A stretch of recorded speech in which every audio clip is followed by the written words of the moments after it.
Hello, what's up mga ka-Money Magnet? Alam mo bang may mga bagay sa loob ng ating tahanan, lalo na sa loob ng kusina kung saan ang abundance and prosperity ay naririyan.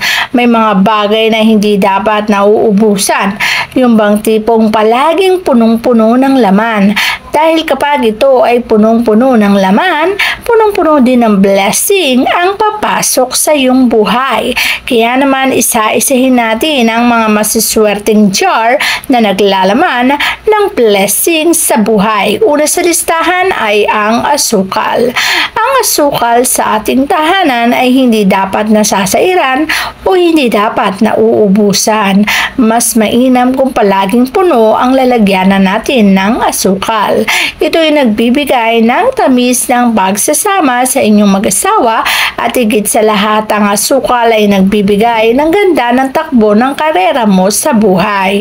Kaya naman kung meron kang asukal sa iyong tahanan, lalo na sa jar mo ito inilagay, huwag kang magpapaubos nito.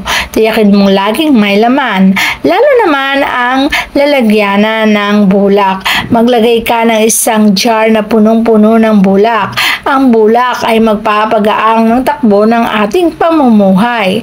Magiging magaang din ang pasok ng pera. Pagdating naman sa pagtanggal ng negatibong enerhiya, ay hindi mawawala sa listahan ng asin. Kaya ito ay isang bagay na hindi rin dapat nauubos sa iyong tahanan. Maglagay ka ng isang jar na punong-puno at huwag na huwag kang magpapaubos. Upang sa ganon ay hindi ka malasin sa buhay at nang sa ganon ang swerte ang papasok sa iyong tahanan.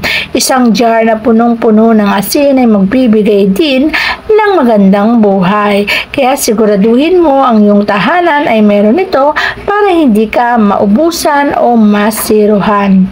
And syempre, hindi rin magpapahuli ang isang jar na punong-puno ng bigas. Alam natin na ang bigas ay para sa abundance.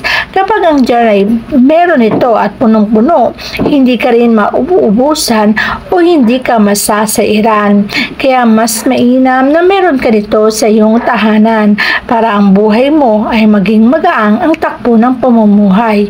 Hindi mo mararanasang maubusan at plasok ng blessing ay magtutuloy-tuloy sa iyong buhay.